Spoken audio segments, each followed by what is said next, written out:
1 minute. লাইলাতুল কাদর মানে শেষ দশক, মানে 5 দিন 5 রাত। শুধু এশার সালাত জামাতে পড়বেন, বাড়ি যাবেন, শুয়ে যাবেন, খাবেন কম, আগে থেকে প্রস্তুতি কি? কম খাওয়া, বাস এটাই হলো প্রস্তুতি। প্রস্তুতি কি? হাট বাজার কম। 11টা 10:30টায় উঠে যাবেন, একটু শুয়ে যান এশার সালাতের পরে, একটু শুয়ে যান, 10:30টা 11টাতে উঠে দাঁড়ান, 8 রাকাত সালাতে ভোর করতে হবে।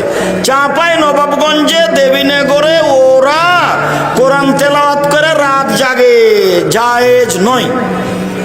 ঢাকাতে ওরা বক্তব্য দিয়ে রাত জাগে, ওটাও বেদাত।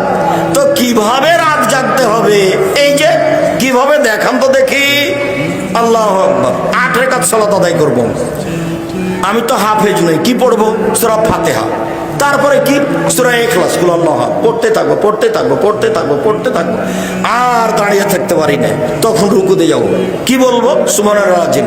কতবার? লক্ষ কোটি বার, যতক্ষণ থাকা যায়।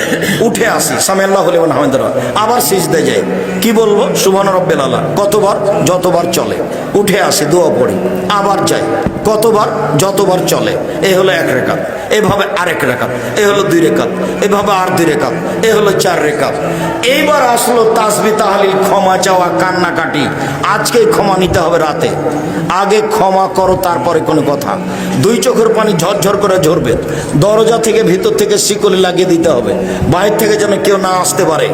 নির্জনে কান্নাকাটি করতে হবে, ক্ষমা আজকে নিতে হবে ঘন্টা যাবত। এরপরে আবার 4 রাকাত পড়তে পড়তে দেখা যাবে আজান হয়ে আসছে, এরই নাম হলো রাত জাগা।